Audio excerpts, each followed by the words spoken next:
The universe is vast and mysterious.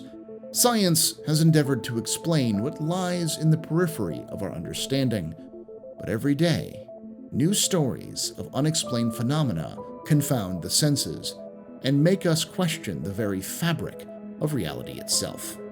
These are some of those stories. These are the universe's Untold Tales. My name is Paul Shelley, and welcome to a special, spooky edition of TheAstroHistorian. This month, I will be channeling the spirit of the Halloween season and bringing you two of the ongoing lore series, Untold Tales, which is a Spectrum show that brings to light interesting and confounding mysteries of the Star Citizen universe. The first story is a mystery whose every new discovery leaves more questions than answers. Before we get started, I want to thank y'all for your continuing support.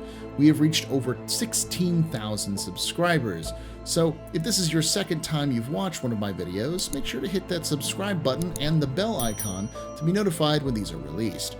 We also have some new merch of Old Man Al Hurston from our Lore Citizen podcast, available for a limited time. Check the link in the description below for more details. With that said, let's learn more of the spooky side of the verse. In 2944, the scanning ship, the Tintern Abbey, was doing a routine mapping assignment of the outer planets of the Sol system when they got an unusual sensor reading. Deep sensor scans of the dark side of Saturn's icy moon of Lepidus revealed an unidentified object several meters below the moon's surface. The dark side of Lepidus is uninhabited. The region had been used for heavy weapons testing in the past, so the initial belief was that the object was some large unexploded ordnance, so a UEN survey and cleanup team was assigned to examine the site.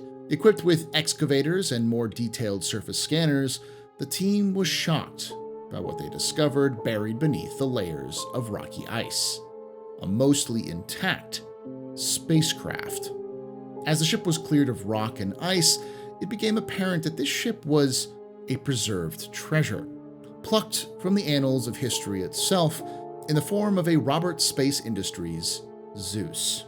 The Zeus was created 800 years ago by a joint team of RSI engineers and the reckless 999th Squadron, who helped design and test the ship. It would go on to become the first commercially available ship and an icon of space travel, helping popularize space travel itself. It is still regarded as the progenitor of all modern personal spacecraft, the great-grandfather, if you will, of the Aurora and the Constellation. Today, very few original Zeuses remain, with Silas Kerner supposedly owning several in his private collection. So this discovery was almost as historical as the ship itself. The Navy quickly recognized what their discovery entailed and dispatched an archaeological team to the site. It was soon discovered that the tail designation, C-6, was visible through the ice, which allowed for quick identification. Historical records provided by RSI say that the C-6 disappeared on August 10, 2255, during a test flight of a new type of deep space communication system capable of transmitting into known dead regions of space. The morning of that day, the RSI team helped install the device on board while on the light side of Lepidus. The crew, Commander Brooke Cloverly, Engineer K. Scott Bashura, and Test Pilot Eve Price Murray, assembled for the flight and took off into a stable orbit. Cloverly was the youngest commander in the program at the time, and was well regarded and trusted by the executives at RSI. Bashura had almost 40 years of experience as an engineer for the company, but little information survives of Murray, as they had just joined RSI weeks before the mission. An automated station on the light side of the moon last tracked the ship in its correct elliptical orbit. Then at 1200 SET, when the first test communication was supposed to activate, the teams back on the light side were instead greeted by silence. The C-6 and her crew would never be heard from again.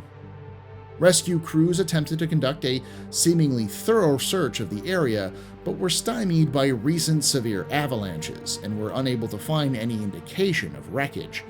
After a week of searching, the whole crew was pronounced dead. This was a particularly severe blow to the RSI test program, with the loss of the ship and its more irreplaceable crew. It should be noted that even 7 centuries later, RSI still has the name of the crew on their Wall of Honor in their headquarters, so this was no routine loss for the company. After layers of ice were painstakingly removed, the ship was found to be in remarkably good condition for a 700-year-old wreckage. One of the engines was clearly damaged on impact, dislodged from its casings and covered in intense scorching, and the bow armor was crumpled from where the ship had hit the surface. Otherwise, most of the superstructure remained in excellent condition, and the interior of the ship remained sealed. Investigators theorized that the C-6 had most likely soft-landed, but became trapped when an ice avalanche buried it below the surface. However, it was what was inside, or rather, what was missing from inside, that would reveal more questions than answers. When historians accessed the ship's interior, they were shocked to find no trace of human remains. The Zeus's black box had been removed, as had all 3 spacesuits, 1 survival tent, and seemingly any limited supplies. Those supplies were estimated to be food, water, and carbon filters capable of sustaining 3 crew for 5 days. Investigators discussed the idea that grave robbers might have discovered the site in the ensuing centuries, but generally rejected the possibility as the ship itself remained full of valuable components, and there were no evidence anyone had searched the cabin. The further discovery of used bandages and several empty ration packets in the ship's trash further suggested that the crew had been conscious after the impact, and that 1 or more may have been injured. After 2 weeks of additional work at the site, still nothing more was revealed, so the archaeologists made the call to transport the wreck to an RSI lab on Earth for more detailed analysis. However, once RSI began their study, even more confusing details emerged. The cutting-edge communication module the ship was equipped with was in perfect working order. While future test flights would prove that the experimental module did indeed work as intended, the C-6's version was working even after the crash. So, in theory, the crew could have used it to summon a rescue, but no record remained of any such transmission. Additionally, while the removal of the black box means that the details of the C-6's last flight remain unknown, records salvaged from the ship's aging computer system show that, shortly upon entering the dark side of the moon, ship authority was transferred from Commander Cloverly to Pilot Murray. The strangest and biggest mystery of them all was the discovery that, while the ship's supplies were taken, they had left the emergency flare gun for no apparent reason. It would be another 3 years before another clue to the mystery was unearthed, again raising more questions than answers.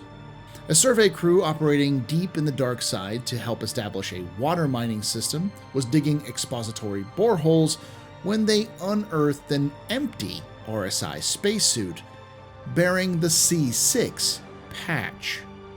Its location? Almost 300 miles from the C-6 crash. 300 miles in the wrong direction from rescue. It makes you wonder, why would a member of the crew travel 300 miles in the opposite direction? Was it bad navigation, or were they running from something? Furthermore, searchers backtracked the route from this suit to the crash site for more clues, which revealed an even more bizarre and confusing clue. 10 unopened ration packs buried in the ice. Each discovery has only led to more questions. Why did the C-6 ditch into the moon? Why didn't they call for help? What happened to the black box? Why did they abandon such valuable rations? Why travel 300 miles away from civilization? Why did they abandon a suit? We still haven't found any traces of bodies or other equipment taken. The mystery of the C-6 has yet to be solved. For now, we can only speculate as to what caused the loss of the RSI Zeus C-6, and what the true story of her crew's final hours may have been. For now, This is one untold tale that will continue to haunt all those who seek to know the truth behind the Zeus's tragic end.